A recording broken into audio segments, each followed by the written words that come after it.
nosotros estamos ahora mismo en la iglesia de Éfeso 2000 años atrás. Porque el pastor de la iglesia de Éfeso nos ha convocado a todos con un mensaje. El Señor nuestro nos acaba de mandar una carta.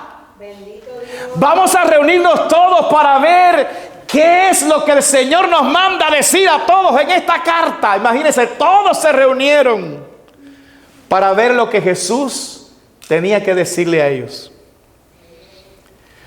Bueno, hoy estamos aquí como parte de la iglesia de Éfeso, reunidos esperando a ver lo que el Señor nos escribió.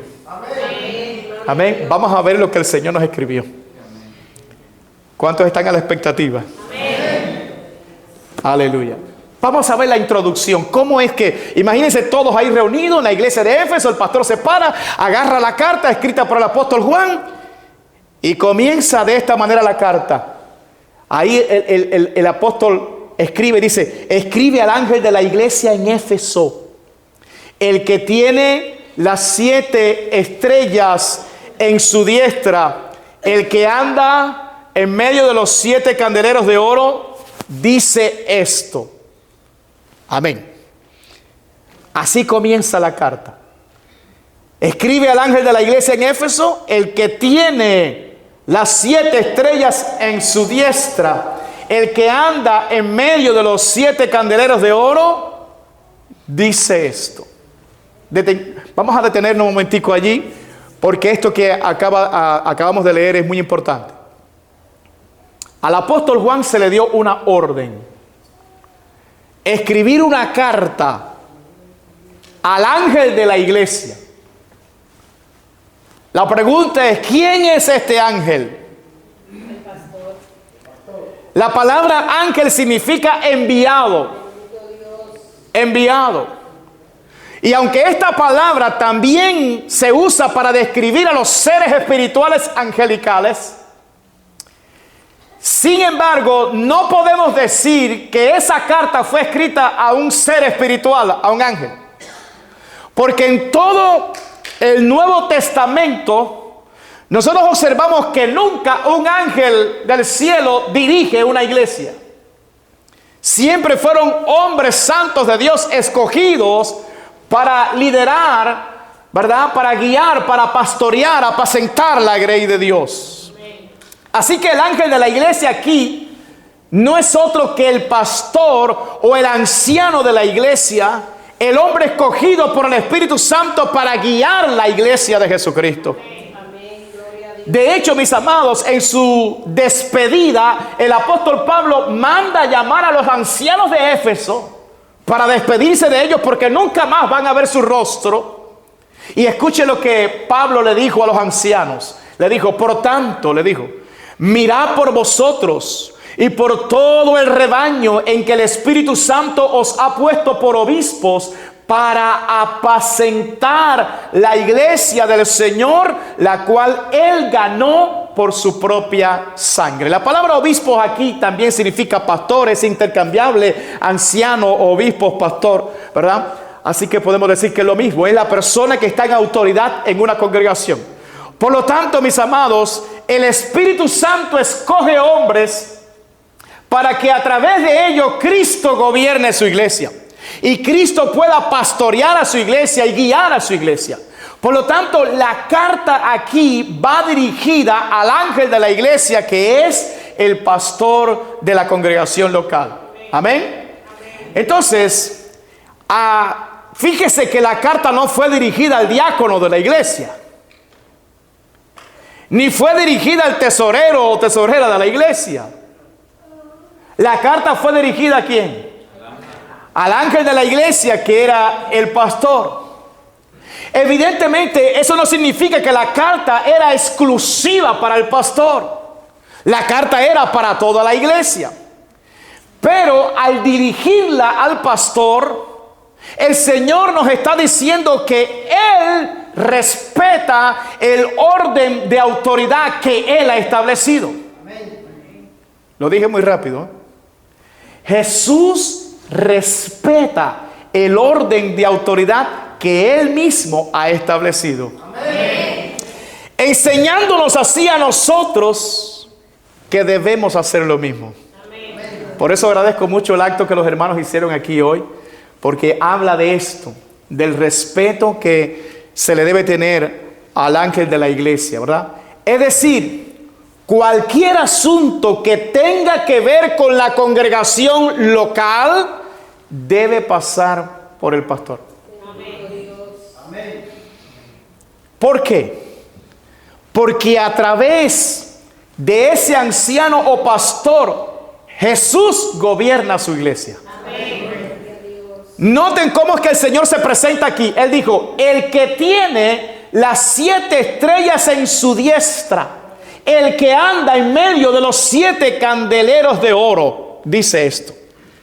Ya nosotros vimos en el mensaje anterior lo que significa esto, porque el Señor lo explica, pero de todas maneras se los voy a recordar. Apocalipsis 1:20 dice, el misterio de las 7 estrellas que has visto en mi diestra y de los 7 candeleros de oro. Las 7 estrellas son los ángeles de las 7 iglesias. Y los 7 candeleros que has visto son las 7 iglesias. Es decir, que los candeleros en que el Señor se paseaba, ¿qué era? La iglesia, la iglesia. Pero las estrellas que Juan vio en la mano del Señor eran los pastores de cada iglesia. Que los pastores estén en la diestra del Señor significa que a través de ellos Jesús dirige y ejerce su dominio en la iglesia. No es un privilegio mayor, es que a través de esas personas Jesús establece su gobierno, dirige la iglesia. Nos guste o no, amados, ese es el orden que el Señor ha establecido. Lamentablemente tengo que decir algo, y lo digo para que no nos pase a nosotros. Antiguamente en esta congregación hubieron personas que quisieron hacer cosas a espaldas del pastor. Y llegaron a decirle a algunos hermanos aquí que el pastor no se entere. Y yo quiero ser claro, porque Dios es luz y no hay ninguna tinieblas en él. Escuche lo que le voy a decir. Cualquier persona que intente hacer algo como esto que le acabo de describir, no se está moviendo en el espíritu de Cristo, sino con un espíritu de rebeldía. Ni aún el Señor hace eso. Fíjese que la carta va dirigida ¿a quién? Al pastor de la iglesia. Entonces, si Cristo hace eso, Él está respetando la autoridad que Él pone. ¿Qué tenemos que hacer nosotros? Lo mismo. Amén. Lo mismo. Amén. Amén, así es. Ahora, mis amados, el Señor es tan respetuoso que no solamente tiene el cuidado de respetar la autoridad que Él mismo puso, sino que le llama, ¿cómo le llama? El ángel de la iglesia. ¿Cómo le llama? El ángel de la iglesia. Es asombroso ver la forma irrespetuosa en que algunos se dirigen a los pastores. Yo veo ahí en las redes sociales cómo hay gente que se dirige en una forma tan irrespetuosa a los pastores. Mejor ni mencionarlo aquí, hermano, de la forma en que se dirigen. El Dios del cielo nos enseña a nosotros cómo tenemos que conducirnos con respecto a estos hermanos que tienen esa responsabilidad. Y déjeme decirle que en estas cartas que vamos a estudiar, de las 7 cartas que aparecen aquí, 7 iglesias, solamente en 2 de ellas el Señor no escribe ninguna corrección. Pero las otras 5 cartas, nosotros encontramos la corrección del Señor a ellas. Y hay una de ellas, la iglesia de la Odisea, donde no se señala nada bueno. Todo lo que se señala es malo. Sin embargo, aún así, el Señor se dirige a ese pastor como el ángel de la iglesia. Haciendo todo mal, aún ese pastor. Sin embargo, se dirige como el ángel de la iglesia. ¿Qué quiero decir, hermanos? Seamos respetuosos, imitemos a Cristo, tengamos el espíritu de Cristo. Amén. Usted puede estar en desacuerdo, pero incluso puede hasta corregir, pero hágalo de una forma cristiana, imite al Señor con respeto. Amén. Gloria a Jesús. Una de las maneras de respetar al pastor de la congregación local es escuchando y estudiando el mensaje que ese pastor comparte cada domingo. Con tristeza nosotros vemos que hay hermanos que valoran más los mensajes de otros siervos de Dios que aparecen en las redes sociales, que sí son gloriosos y usados por el Señor, pero déjame decirte que ese pastor no sabe ni quién eres tú. Ese pastor no te conoce. Cuando tú tengas alguna situación, problema, tú no puedes acudir a ese pastor. Sin embargo, hay un pastor que Cristo puso para cuidar de tu alma. Por lo tanto, si lo amas, si lo valoras y respetas, hermano, estudia más, escucha más los mensajes que ese pastor que Dios te puso comparte contigo cada domingo. Por lo menos dale un like. Por lo menos pon un comentario. Si Dios te ha hablado y te ha edificado, te está enseñando, pon algo. Pero qué tristeza que escuchan otros y like, comentarios, comparten, dicen y lo ven y lo repiten. Y el mensaje del pastor que Dios le puso, le pasan por alto. Mis amados, dicho esto, una vez que conocemos el destinatario de la carta, ahora se presenta el emisor de la carta. Y él se presenta así, que dice: el que tiene las 7 estrellas en su diestra, el que anda en medio de los 7 candeleros de oro, dice esto. Entonces, ¿quién es el que tiene las 7 estrellas en su diestra y el que se pasea en medio de los candeleros de oro? Jesús. Pero dígalo con fuerza, hermano. Jesús. Jesús. Por eso es bueno estudiar el contexto, hermano. Por eso fue bueno hablar del capítulo 1 antes de entrar directamente en el capítulo 2 y 3 que están las cartas. Porque en ese capítulo 1 aparece quién es el que tiene las estrellas en su diestra y quién es el que se pasea en medio de ese candelero. Se llama Jesucristo, el Hijo del Dios viviente. Jesús dice que Él anda en medio de ¿qué? De su iglesia. Él anda en medio de su iglesia. Y eso significa que su presencia es continua entre nosotros. La presencia de Jesús está ahora mismo aquí entre nosotros. Él se está paseando, velando, supervisando, porque Él dijo: yo edificaré mi iglesia y las puertas del Hades no prevalecerán contra ella. Él se comprometió y Él cumple, porque lo que Jesús promete, Jesús lo cumple. Así que su presencia está con nosotros y Él dijo: estaré con vosotros todos los días y hasta el fin del mundo. Amén. Jesús está aquí. Y ese Jesús que se nos presenta en el capítulo 1 como aquel que todo lo sabe, dice esto. Imagínense, cuando el pastor de la iglesia de Éfeso llegó a este punto, dice esto. Todo el mundo prestó atención allí. Vamos a ver qué es lo que va a decir el Señor. ¿Cuáles son las palabras que nos va a dirigir? Porque no es cualquiera. Ya Él se había presentado en el capítulo 1 como el que es, el que era, el que ha de venir. Él es el Todopoderoso. Imagínense, amados hermanos, el que tiene ojos como llamas de fuego, el que tiene las llaves de la muerte y del Hades. Ese personaje ahora dice esto. Así que cuando el pastor estaba leyendo y llegaron a ese punto, yo me imagino que todos estaban como ustedes allí, a la expectativa, a ver qué va a decir el Señor. ¿Y qué fue lo que les dijo el Señor? Oiga lo primero que dijo el Señor: yo conozco tus obras. ¿Qué fue lo que dijo?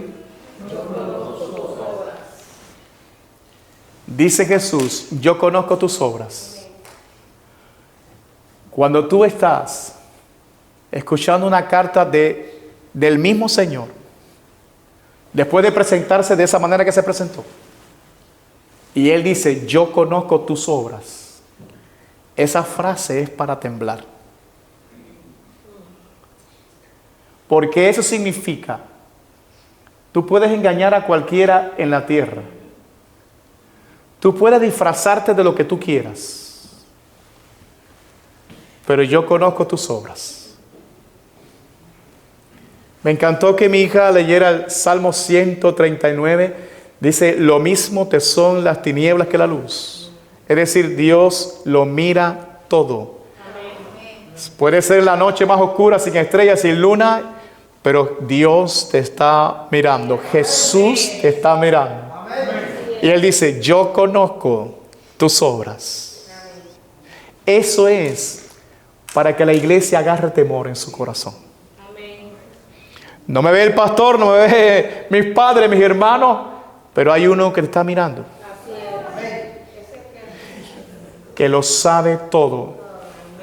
Cuando te presentes delante de Él, imagínate, dice, yo conozco tus obras. Pero esa frase también tiene una connotación positiva. Porque que Jesús conozca tus obras significa que tú no tienes que esperar que los hombres te reconozcan lo que tú haces para la gloria de Dios. Porque Él conoce lo que tú haces. Eso significa que no tienes que trabajar al ojo, que no tienes que trabajar para que los hombres te den reconocimiento, que no importa que los hombres no te reconozcan, porque hay uno que conoce tus obras.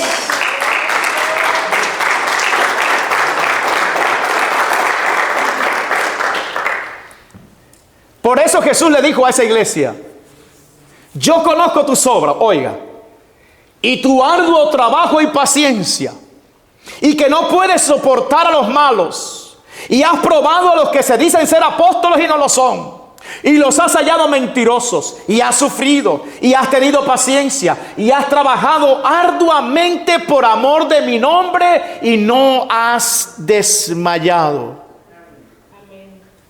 La iglesia de Éfeso era una iglesia que trabajaba mucho en la obra del Señor. Y Jesús lo sabía.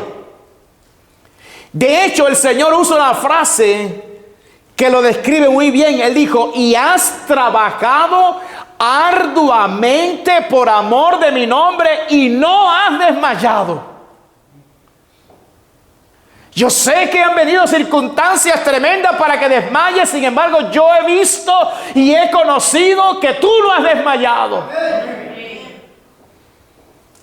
Mis amados, no hay privilegio más grande sobre la faz de la tierra que trabajar para el Señor en su obra. Y trabajar para la obra de Dios significa predicar el Evangelio de Cristo a los que no conocen del Señor. Significa acordarse de las viudas y de los huérfanos en sus tribulaciones. Trabajar para el Señor significa visitar a aquellos que están necesitados.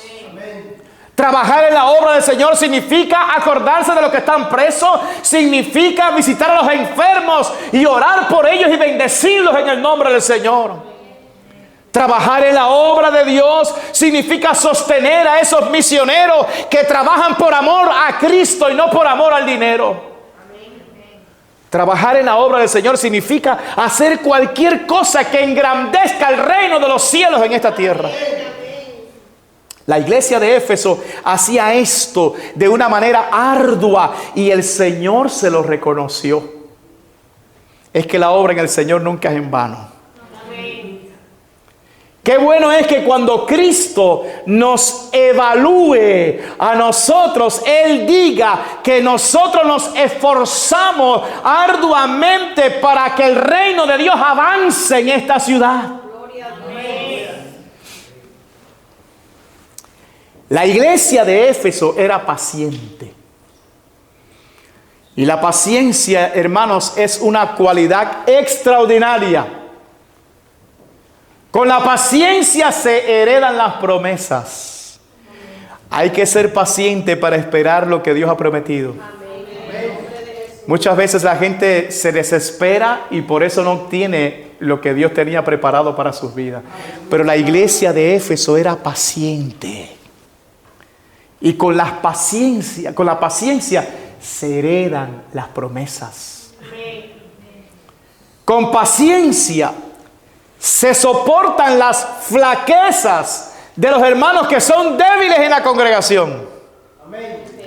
¿Cuántos saben que en una congregación hay hermanos que son más fuertes y otros que son más débiles? Y que se requiere de paciencia para soportar la flaqueza de los hermanos que son débiles. Hasta que aprenden, hasta que crecen, hasta que maduran. Se requiere de paciencia. Pero con paciencia también se soportan las pruebas. Mire que hay prueba en este camino. Este camino es estrecho y angosto. Hay que ser paciente y la iglesia de Éfeso era paciente. La iglesia de Éfeso no toleraba a los mentirosos y a los falsos. Oiga. Jesús le dijo, y que no puedes soportar a los malos y has probado a los que se dicen ser apóstoles y no lo son y los has hallado mentirosos. Hermanos, nosotros estamos viviendo en medio de un mundo que nos dice que tenemos que ser tolerantes a todo. Se nos dice por todas partes que tenemos que ser tolerantes con todo tipo de pecado y todo tipo de conducta. Y aunque como cristianos nosotros somos pacientes y amorosos, sin embargo no podemos ser tolerantes con la mentira y la falsedad. Con los mentirosos y con los falsos no se puede ser tolerantes, sino radicales. La Biblia dice que un poco de levadura leuda toda la masa. Hermano, si usted ahí por esa falsa doctrina, no, el amor, la tolerancia, y déjalo ahí, esas personas que están dentro de la congregación, que son personas que no se arrepienten, que están llenos de pecados, que son falsos, eso es una plaga que va contaminando a toda la congregación y destruye. Porque si tú permites una cosa como esa, tú estás alejando la presencia de Jesús de ese lugar. Tú estás rebajando los estándares de santidad que dice la Biblia. Y dice la Escritura, sin santidad nadie verá al Señor. Por lo tanto, hay que ser radicales con ese tipo de personas que no se arrepienten y que están regando pecado, mentiras, falsedades dentro de la congregación. No se puede tolerar eso. Hay que corregir eso. La pureza doctrinal y la santidad en una iglesia son asuntos innegociables. A favor de la iglesia de Éfeso, tenemos que decir que conocían la sana doctrina. Por esto dice que probaron a los que decían ser apóstoles y los hallaron mentirosos. Ustedes dicen que son apóstoles, sí. A ver, vamos para acá para la Escritura. Venga. ¿Dónde están las señales de un apóstol? ¿Dónde están las cosas que dice aquí de un apóstol? Mira lo que dice aquí la Escritura. Y los probaron. Y hallaron que esas personas eran unos mentirosos, unos falsos.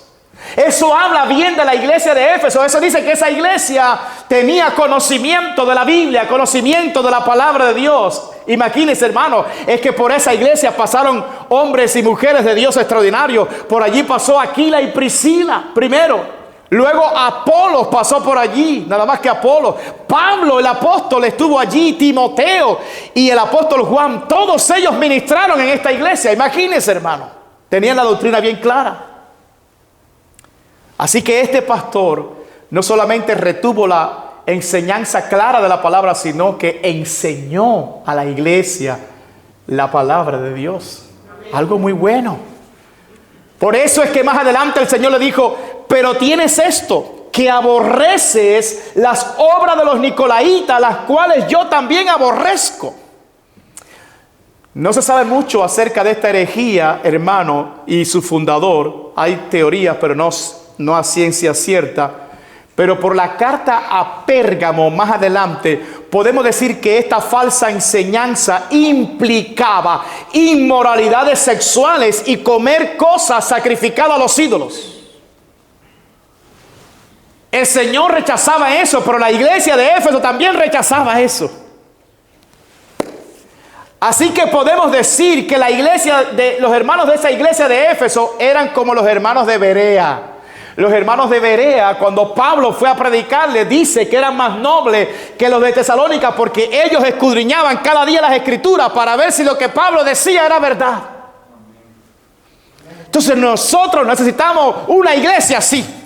Una iglesia que conozca Biblia, que no se trague cualquier cosa, que cualquiera que ande predicando por las redes sociales, aunque sea muy carismático y famoso, usted no se trague cualquier cuento por ahí de vieja, sino que usted agarre la Biblia y diga, no, eso no es de Dios, porque la Biblia dice. Pero además la iglesia de Éfeso era una iglesia sufrida. Es decir, una iglesia acostumbrada a padecer persecución. Amén. Los hermanos de Éfeso sabían perfectamente que en este camino se sufre. Amén.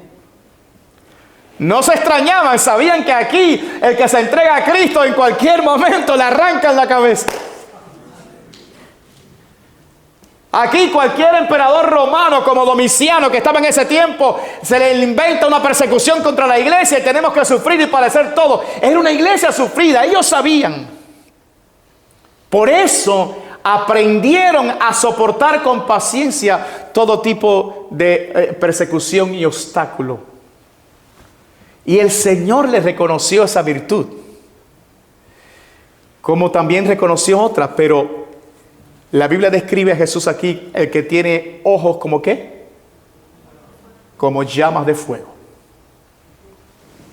Y esa mirada penetrante del Señor no solamente vio las virtudes de esa iglesia, no, sino que también vio una falta muy grave en la iglesia: el abandono de su primer amor.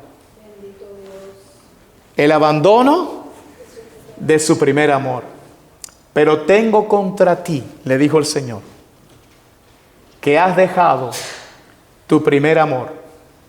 Recuerda por tanto de dónde has caído y arrepiéntete y haz las primeras obras, pues si no, vendré pronto a ti y quitaré tu candelero de su lugar si no te hubieres arrepentido. La iglesia de Éfeso tenía muchas cosas buenas y solo una cosa que no era agradable ante los ojos del Señor. Muchas cosas buenas y una sola cosa que no era agradable ante los ojos del Señor. Pero esa sola cosa desagradable era tan mala que el Señor le dijo: recuerda por tanto de dónde has caído y arrepiéntete y haz las primeras obras. Y no solo le dijo esto, sino que les advirtió lo siguiente. Dice: pues si no, vendré pronto a ti y quitaré tu candelero de su lugar si no te hubieres arrepentido. Yo sé que el mensaje de hoy no es muy popular, ni de muchos aplausos, ni de vítores, pero presten atención porque estamos en la iglesia de Éfeso y el pastor leyendo la carta que el Señor mandó. ¿Sí o no? Amén. El candelero es la iglesia. Así que el Señor les estaba advirtiendo que si no se arrepentían, la iglesia iba a desaparecer.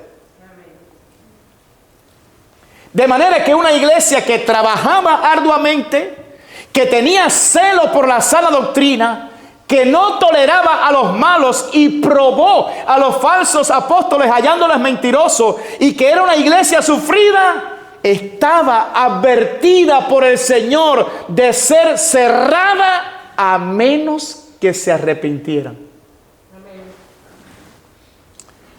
Esto nos dice la gravedad de la falta que estaban cometiendo delante del Señor. ¿Y cuál era esa falta tan grave? ¿Cuál era?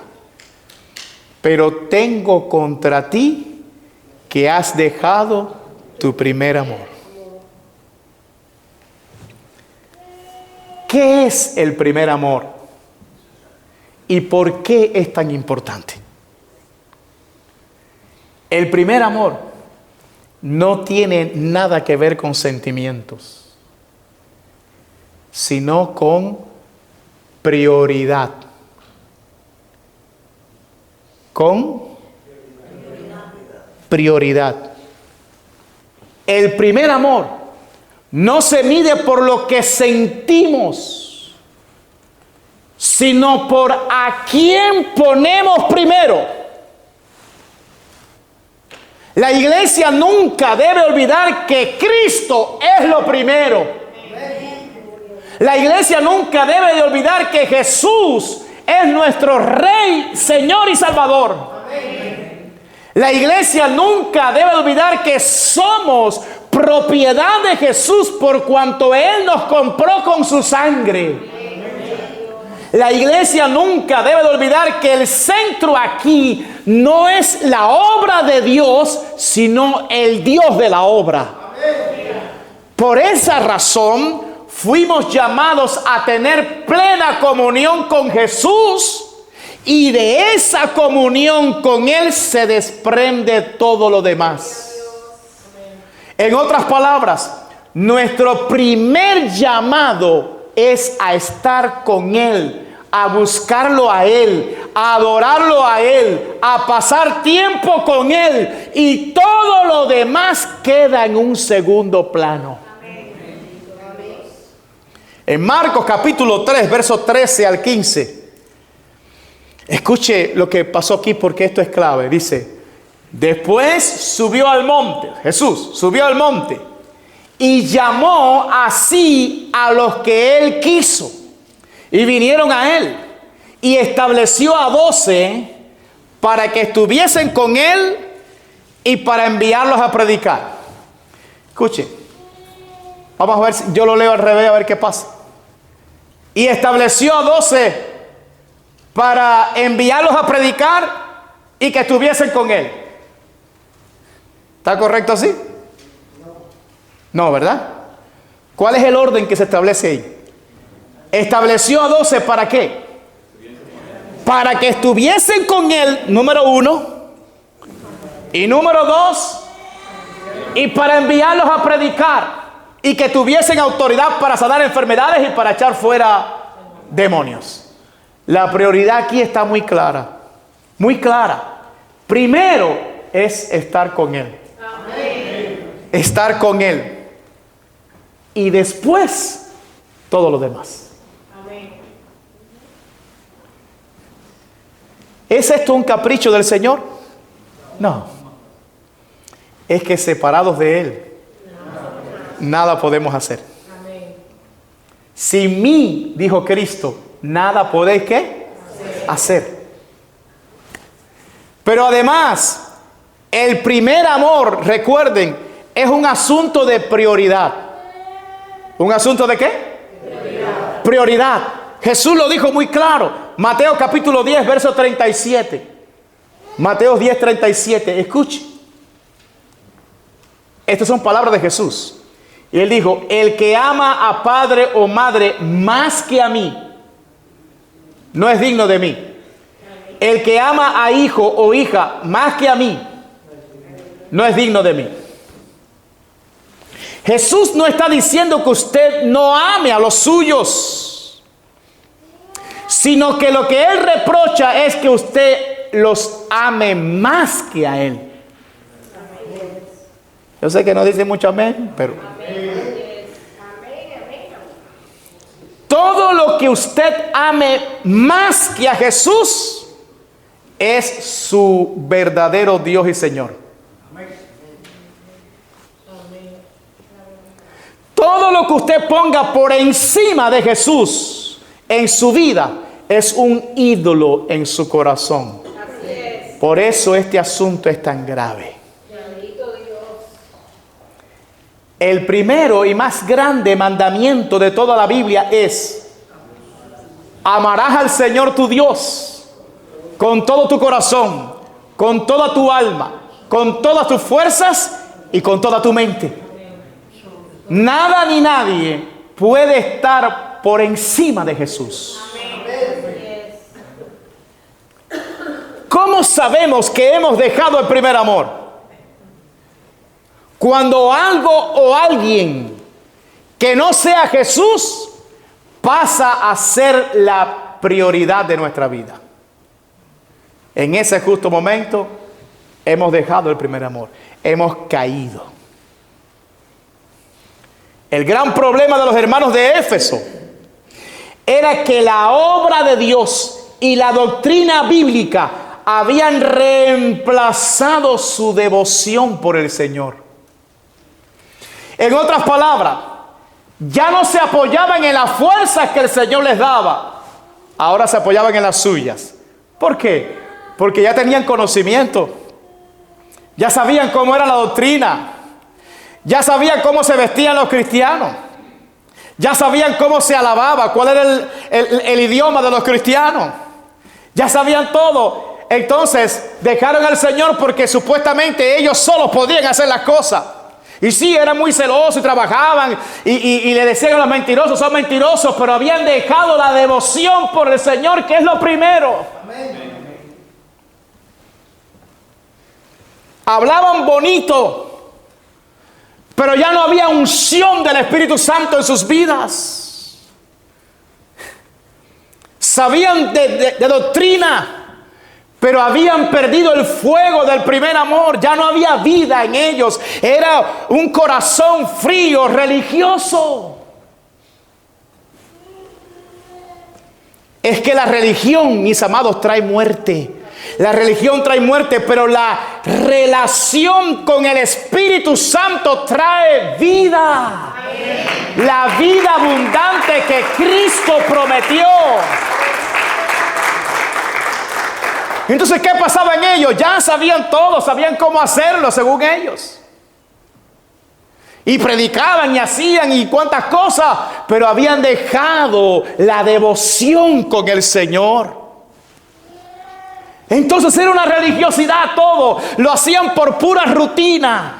Leían la Biblia porque había que leerla, oraban porque decían que había que orar, iban a la iglesia porque, bueno, imagínate, hay que ir a la iglesia, pero ya no había un fuego adentro, ya no había una pasión en ellos.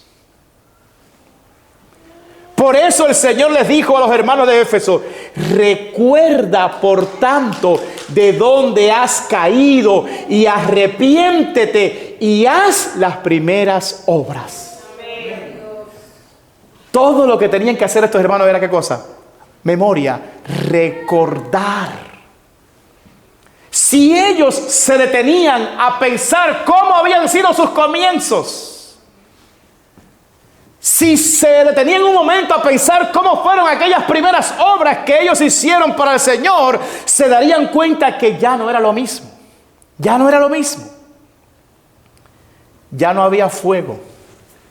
Ya no había pasión en ellos. Mis amados, y déjeme decirle que no estamos hablando aquí de cualquier iglesia. La iglesia de Éfeso no era cualquier iglesia. No, mis hermanos, no. Por la iglesia de Éfeso pasaron de los más grandes cristianos y maestros de la Biblia de ese tiempo. Como le dije al principio, allí estuvieron Priscila y Aquila, un matrimonio tremendo en el Señor, muy maduros. Pero también estuvo Apolos. Apolos era uno de los grandes predicadores de esa época, hermano. Muy elocuente este hermano, Apolos. Pero que en esa iglesia estuvo también el apóstol Pablo. Y Pablo se detuvo entre 2, 3 años allí seguido. Eso era un privilegio enorme. Este hombre vivía viajando de una ciudad a otra, pero por orden del Señor se detuvo en Éfeso cerca de 3 años allí en ese lugar para predicar el reino de Dios. Y oiga lo que pasó. Dice que Pablo se detuvo allí 2 años enteros, de manera que, oiga, todos los que habitaban en Asia, judíos y griegos, oyeron la palabra del Señor Jesús. Imagínense, la iglesia de Éfeso fue el centro desde donde el resto de las iglesias se fundaron. Las iglesias de Asia se fundaron a través de la iglesia de Éfeso, que fue el centro. Como algunos le conocen en el día de hoy, una iglesia madre, ¿no? Para que tengan una idea. De esa iglesia surgieron las otras iglesias. Y allí estaba Pablo y estableció esa iglesia como un centro misionero increíble. Pero no solo esto, Éfeso fue el centro de uno de los avivamientos más grandes de la historia bíblica. En Hechos capítulo 19, versos 11 y 12, escuche lo que dice la palabra. Y hacía Dios milagros extraordinarios por mano de Pablo. Oiga, los milagros son cosas grandes, ¿no? Amén. Pero dice, y hacía Dios milagros, ¿qué? Extraordinarios. ¿Qué habrá pasado ahí? Si un milagro es una cosa grande, pero para que el Espíritu diga milagros, ¿qué? Extraordinarios. Imagínense un milagro extraordinario. A alguien que le faltaba un brazo le salía el brazo. A alguien que le faltaba un ojo le salía el ojo. Milagros extraordinarios, dice, por manos de Pablo, de tal manera que aún se llevaban a los enfermos los paños o delantales de su cuerpo y las enfermedades se iban de ellos y los espíritus malos salían. Pero oiga lo que pasaba en Hechos 19, 18, dice, y muchos de los que habían creído venían confesando y dando cuenta de sus hechos. Asimismo, muchos de los que habían practicado la magia trajeron los libros y los quemaron delante de todos, y hecha la cuenta de su precio, hallaron que eran 50,000 piezas de plata. Así crecía y prevalecía poderosamente la palabra del Señor. Hermano, había milagros a granel, un poder extraordinario en Éfeso. No estamos hablando de cualquier iglesia. Ese fue el comienzo, ese fue el principio. Así fueron sus primeras obras, pero ahora estaban caídos. ¿Por qué? Porque cambiaron sus prioridades. Ya el Señor no era su prioridad, sino el celo por la doctrina y por la obra. Los hermanos de la iglesia de Éfeso abandonaron el lugar secreto de la oración. Se olvidaron de pasar más tiempo con el Señor que con los hombres. Abandonaron su comunión con el Señor para priorizar otras cosas. Todo, no, es que tengo que hacer esto, tengo que hacer aquello, es que los negocios, es que los biles, es que esto. Abandonaron todo y dejaron de último al Señor. Por eso el Señor les dijo, recuerda por tanto de dónde has caído y arrepiéntete y haz las primeras obras, pues si no, vendré pronto a ti y quitaré tu candelero de su lugar si no te hubieres arrepentido. Amados, no puede existir la iglesia sin Cristo. Amén. Él es el dueño. Amén. Por eso Jesús tiene que ser nuestra prioridad. Él estableció a 12 para que estuviesen con Él y para enviarlos a predicar. Amén. Número 1, para que estuviesen con Él. Número 2, para enviarlos a predicar. Esa prioridad no se puede violar. Antes de predicar hay que estar con Él. Antes de hacer cualquier cosa en el reino, hay que estar con Él. Antes de priorizar a madre, padre, hijo, hija, hay que priorizarlo a Él. Y cuando lo priorizamos a Él, le damos a Él nuestro mejor tiempo. La gente sale para el trabajo y sale aquí, allá, y en la noche dice, ay Señor, gracias por el día.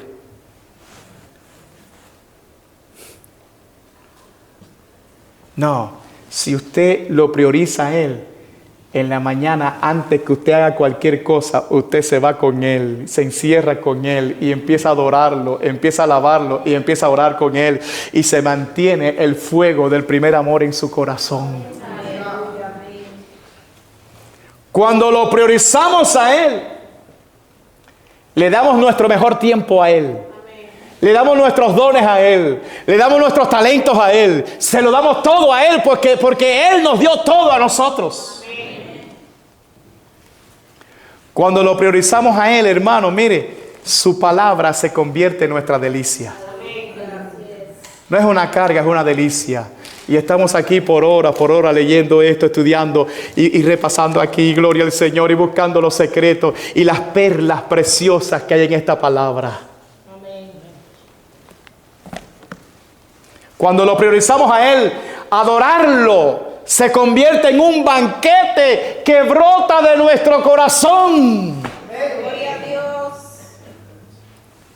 Y de esa prioridad salen las obras que a Jesús le agradan. Amén. Cuando lo priorizamos a Él, estamos con Él. Entonces de ahí sale lo que Él quiere que yo haga.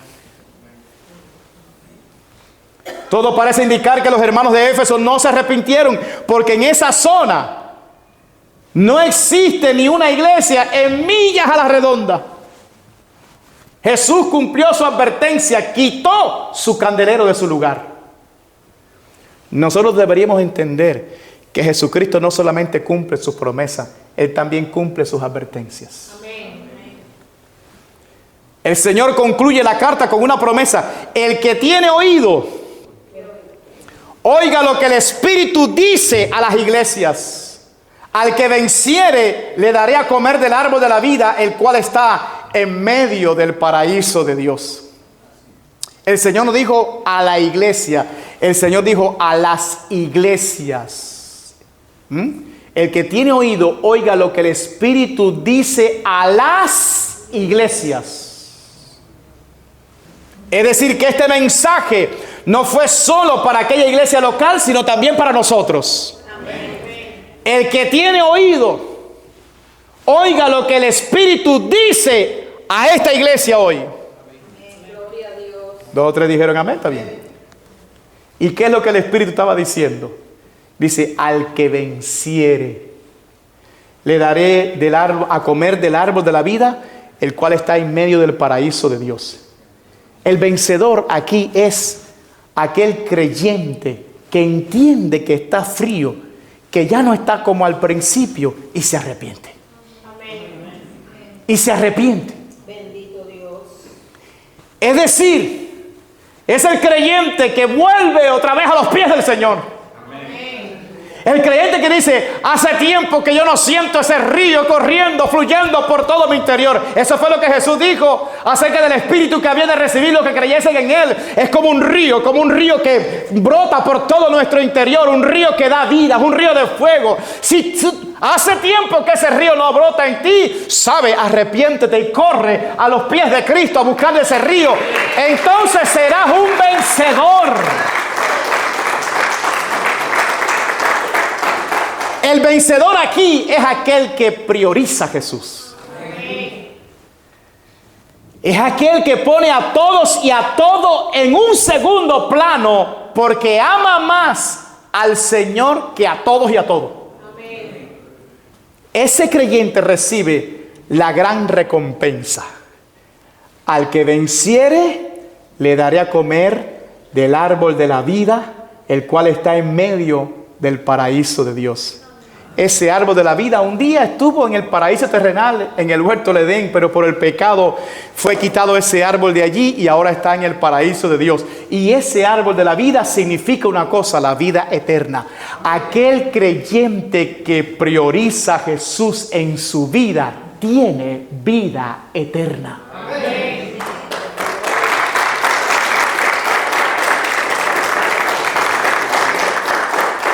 ¿Qué es el primer amor? Es lo que ocurre cuando conoces a Cristo. Amén. Cuando el Espíritu Santo te corre las cortinas y tú ves al Hijo de Dios muriendo por ti en una cruz. Tú entiendes por el Espíritu que nadie te ha amado más que Jesús.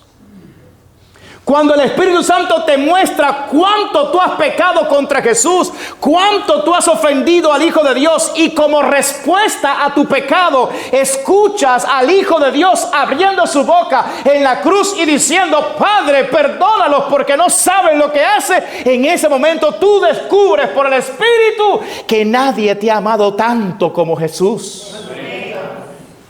Cuando el Espíritu Santo te hace entender que tus pecados merecían la condenación eterna al infierno y que tú ibas dirigiendo tu vida hacia ese infierno, pero un día el Hijo de Dios pagó por ti y ahora ya tú no vas para el infierno sino para la gloria. Ese día tú entiendes por el Espíritu Santo que nadie te ha amado tanto como Jesús.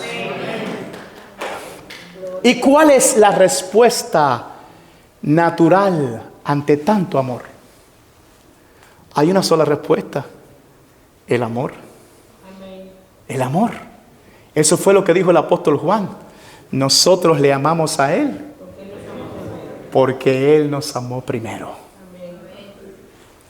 El día que nosotros dejamos de amarle, el día que otra cosa u otra persona sea nuestra prioridad, ese día estaremos caídos.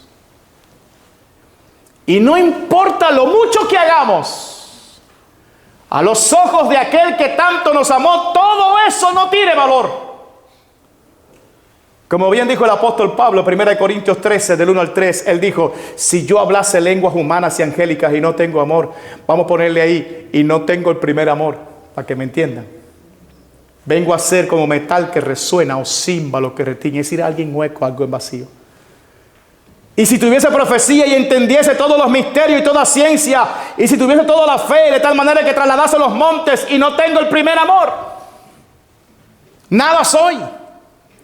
Y si repartiese todos mis bienes para dar de comer a los pobres, y si entregase mi cuerpo para ser quemado y no tengo el primer amor, de nada me sirve. Cuando Jesús habla, su iglesia tiene que escuchar. Yo creo que hay algunas preguntas que nos ayudarán a entender si hemos perdido el primer amor o no. ¿Cuánto amas a Jesús? ¿Amas a alguien más que a Jesús? ¿Cuánto tiempo pasas diariamente con tu amado? ¿Qué estarías dispuesto a hacer por tu amado? ¿Qué estarías dispuesto a perder por amor a Jesús? El apóstol Pablo dijo lo siguiente en Filipenses 3:7, dice: pero cuantas cosas eran para mí ganancia, las he estimado como pérdida por amor de Cristo. Y ciertamente aún estimo todas las cosas como pérdida por la excelencia del conocimiento de Cristo Jesús mi Señor, por amor del cual lo he perdido todo y lo tengo por basura para ganar a Cristo. ¿Qué estarías dispuesto a perder por amor de Jesús? Los tres valientes de David, los tres que ninguno más lo superó, a mí me impacta mucho. Porque la Biblia dice que estando en la cueva de Adulán, el rey David tuvo un deseo. Fíjense, no fue una orden, no fue un mandato, tuvo un deseo. Y se le escapa así. Y David dijo, con tremenda vehemencia, dijo David: ¿quién me diera a beber del agua del pozo de Belén que está junto a la puerta? Imagínense, Belén estaba tomada por los filisteos, los enemigos. Había una guarnición de los filisteos allí guardando ese lugar. Y el pozo más todavía, el pozo del agua. Pero David dijo: ¿quién me diera a beber? Ojalá yo pudiera beber de esa agua otra vez. Y dice que había 3 de sus soldados muy valientes que escucharon a su rey desear algo. y no le dijeron nada al rey, partieron y fueron a aquella ciudad. Y la Biblia dice que irrumpieron por la ciudad. Yo me imagino que mientras dos de ellos estaban batidos con los enemigos, el otro estaba sacando el agua para su rey. Y sacaron el agua y se fueron corriendo a llevarle el agua al rey. Cuando David vio esto, dice la Biblia que derramó el agua en el piso. Dijo, ¿cómo yo he de beber esta agua que fue a costa de la vida de mis soldados? Pero lo que me impacta es que estos soldados estaban atentos a cuál era el anhelo, el deseo de su rey para cumplir esa voluntad. Los que aman a Jesús, los que priorizan a Jesús, están dispuestos a dar su vida para cumplir los deseos del rey y la voluntad de su rey. Yo no sé si aquí hay gente así. Hay gente que dice, para mí los deseos de mi rey es una orden. Para mí los anhelos de mi rey es una orden. Yo estoy dispuesto a dar mi vida por mi rey. Estoy dispuesto a sacrificarlo todo por mi rey. Si esos tres fueron corriendo para traerle un poco de agua, no, yo voy corriendo para traerle una ciudad a los pies de Cristo. Yo voy corriendo para predicar el evangelio de Cristo. Yo voy corriendo para que mi rey esté complacido con mi vida. Yo no sé si hay algunos de esos aquí. Aleluya.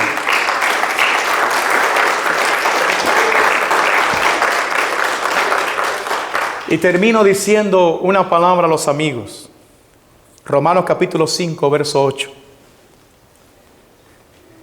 Mas Dios muestra su amor para con nosotros en que siendo aún pecadores, Cristo murió por nosotros. Es decir, Dios muestra su amor. Dios no solamente dice te amo, Él lo muestra con hechos. Y no con cualquier tipo de hechos, con el más grande de todos. Entregó la vida de su único hijo por ti. Pero no cuando tú creías en Él, no. No cuando tú eras un amigo de Él, no. Dice, mas Dios muestra su amor en que siendo aún pecadores, Cristo murió por nosotros. Es decir, que Cristo te amó cuando tú no creías en Él. Cristo te amó cuando tú eras enemigo de Él. Ese es el amor verdadero. Y cuando el Espíritu Santo te hace entender cuánto te amó Jesucristo, ¿cuál es tu respuesta a ese amor? ¿Cuál es tu respuesta a ese amor? Póngase de pie, por favor.